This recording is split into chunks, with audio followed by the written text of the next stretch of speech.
20 वर्षों का विश्वास, 10,000 से ज्यादा doctors, goal Nations leading institute. NSIT, a place to imagine, invent and inspire. NSIT, Amhara, Bihta, Patna. नमस्कार, सिटी पोस्ट के इस खास पेशकश में आपका स्वागत है। मैं हूं श्रीकांत प्रत्युष। अब चुनाव के नतीजे लगभग सामने आ चुके हैं। फिर से एनडीए प्रचंड बहुमत के साथ सरकार बनाने जा रहा है। अभी मेरे साथ हैं आरजेडी के राष्ट्रीय महासचिव शिवानंद तिवारी जी। इनसे पूछते हैं कि इस नतीजे को कैसे देखते हैं। कैसे आप इस नतीजे को देखते हैं?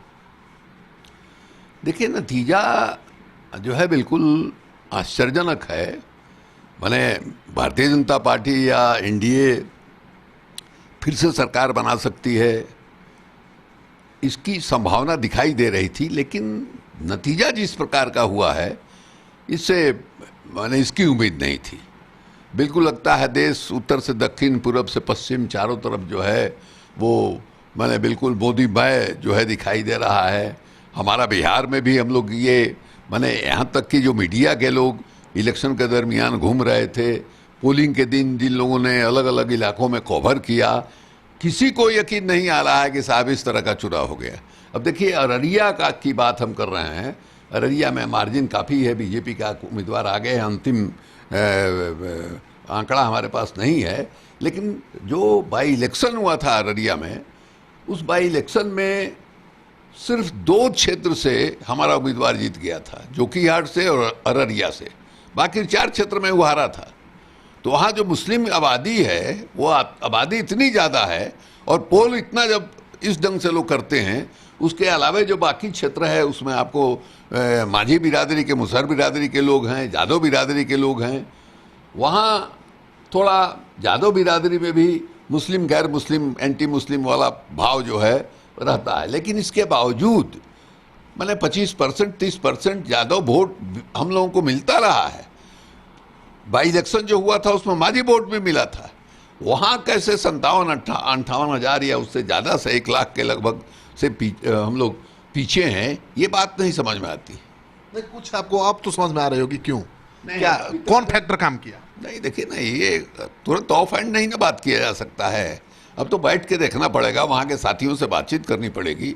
ऐसे जो है कुछ भी कह देना मैंने हल्कापन होगा। आपको नहीं लगता सर्जिकल स्ट्राइक एक बहुत बड़ा मुद्दा बन गया? वो तो हम खुद मान रहे थे, खुद इसको देख रहे थे। यार, स्ट्राइक जो हुआ बालाकोट का, वो एक मुद्दा बना और इस तरह की भावना जो है देश में पैदा की गई कि मोदी अगर नहीं रहेंगे तो देश नहीं रहेगा। ये हमको आश्चर्य लगता है कि देखिए 17-18 करोड़ की आबादी है पाकिस्तान की और 130 करोड़ की आबादी है हमारी। 4-4 दफ़ा हम लोग पाकिस्तान को युद्ध में हरा चुके हैं। 2 हिस्से में बांट दिया हिंदुस्तान ने। जब इंदिरा गांधी के समय 1971 में जो युद्ध हुआ था, 93,000 पाकिस्तानी सैनिकों ने समर्पण किया। और आप देखिएगा तुलनात्मक ढंग से कि पाकिस्तान की सामरिक शक्ति क्या है, हमारी सामरिक शक्ति क्या है, वो कहीं नहीं ठहरता है। हमारी सेना उससे तिगुनी बड़ी सेना है। आबादी जिस तरह से बड़ी है हमारी, उस तरह से हमारे फौजियों की संख्या है, जो रेगुलर फौज है, जो रिजर्व फौज है, दोनों में।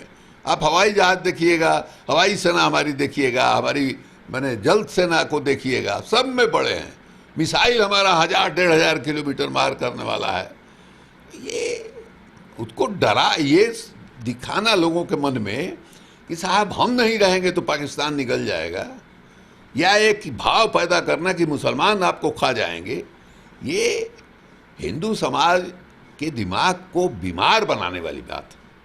ये हम इसको मानते हैं कि ये देश हित में नहीं है, ये हिंदू हित में नहीं है। तो हिंदुओं की गोलबंदी हुई है डर से ही सही। कुछ तो उसका प्रभाव तो पड़ा है। मैंने बालाकोट का बात जो है वो कहाँ बालाकोट का काम किया है, इसका अंदाज लगाना मुश्किल है। मान लीजिए हम जिसको मान के चल रहे हैं कि ये हमारा वोटर है, और उसमें से भी जाके चुपचाप मारा है उसको वोट, प्रभावित होकर कि हाँ भाई नहीं रहेगा तो क्या होगा। तो ये कहाँ किस तरह से काम किया है, लेकिन काम तो किया है। इसलिए अब अपने साथियों के साथ हम लोग बैठ करके विचार विमर्श करेंगे कि हाँ भाई क्या है, कैसे ये हुआ, इसको किस तरह से किया जाए, क्योंकि देश के लिए ठीक नहीं है। महागठबंधन के जितने घटक दलों के नेता हैं, जैसे मांझी हैं, वो कह रहे थे कुशवाहा का वोट ट्रांसफर नहीं हो रहा है, उनके लोग कह रहे थे कि मांझी का वोट ट्रांसफर नहीं हो रहा है। देखिए ये सब जो है, आप देखिए इतना आसानी से नहीं ना हो जाता है। अब एथी का क्या नाम है, यादव का और कुशवाहा का समाज में बहुत अच्छा रिश्ता नहीं रहा है, पुराने ज़माने से नहीं रहा है। तो आज जो है हम एक साथ आए हैं तो उसको समय लगेगा ना ये करने में। यानी नेता साथ हो गए, उनके समर्थक नहीं साथ हो ना, समर्थक भी वोट मिला है, ऐसा नहीं है कि नहीं मिला है, लेकिन मैंने पूरा हम दावा नहीं कर रहे हैं कि कुशवाहा पूरा हमारे साथ आ गया, लेकिन हर जगह कुशवाहा का कुछ न कुछ वोट हमको मिला है। तो इसको हम सकारात्मक परिवर्तन देख रहे हैं, इसको हमको ठोस बनाना होगा, इस पर हमको मेहनत करना पड़ेगा। उसी तरह से मान लीजिए हमारा मांझी का वोट है या मलाह का वोट है, सब वोट मिला है, लेकिन समय के अभाव के चलते उसको जितना ठोस होना चाहिए था वो नहीं कर पाए हैं। अब हमको भविष्य में उसको करना पड़ेगा। तो ये शुरुआत हुई है, अच्छी शुरुआत हुई है, विस्तार हुआ है। हमारा जो माना जाता था राष्ट्रीय जनता दल के बारे में कि ये यादव और मुस्लिम की पार्टी है, वो हमने तोड़ा है। हमने अपने साथ कुशवाहा समाज को भी जोड़ने का प्रयास किया है, हम अति पिछड़ा समाज को भी जोड़ने का प्रयास किए हैं, दलित समाज को भी जोड़ने का प्रयास किए हैं। हाँ, जितना उसके लिए जितना समय चाहिए था उसको ठोस करने के लिए, उतना समय हमारे पास नहीं था। बहुत देर से हम लोगों ने किया, इसको हम आगे और इसको सॉलिड करेंगे। तो आपने सुन लिया शिवानंद तिवारी जी का। इनका कहना है कि जो भी महागठबंधन के घटक दल थे, सबने ईमानदारी से काम किया, सबका वोट कुछ न कुछ महागठबंधन के खाते में ट्रांसफर हुआ है, सभी घटक दलों के। लेकिन जो अब पराजय मिली है उसकी वजह कुछ और है।